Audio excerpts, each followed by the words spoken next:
ఎంతవరకు సహించాలి?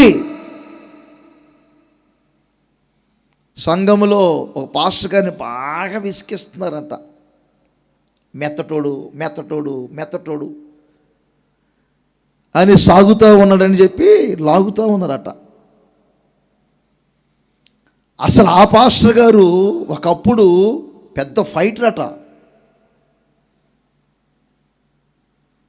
చూశాడు ఈ పాస్టర్ గారు. బాగా విసికేస్తున్నారు కానుకల దగ్గర. పాపం ఏదో వాళ్ళ బాధలు వాళ్ళకి.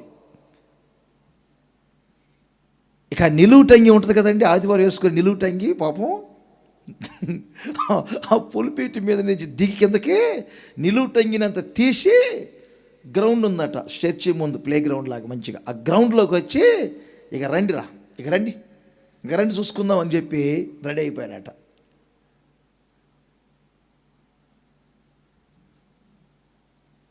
అసలు అందరికి ఆశ్చర్యం. ఈ కోణంలో ఎప్పుడు చూడలేదే పాస్టర్ గారిని.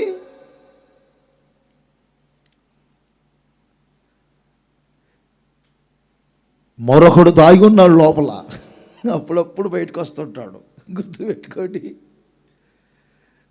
అప్పుడప్పుడు బయటకు వస్తాడు. రండి, ఒకప్పుడు పెద్ద కరాటీ ఫైటర్ నేను, రండి దమ్ముంటే రండి, ఇక చూసుకున్నా రండి, ఇంతవరకు సహించా అన్నాడు. ఆశ్చర్యం అయిపోయింది నాకు. ఇది ఏదో కట్టుకథ కాదు, రియల్గా జరిగిన స్టోరీ ఇది. ఎంతవరకు సహించాలి? కుటుంబంలో కొన్ని సమస్యలు వచ్చినప్పుడు ఎంతవరకు సహించాలి? అనుకున్న రోజులు లేవా? భార్యలు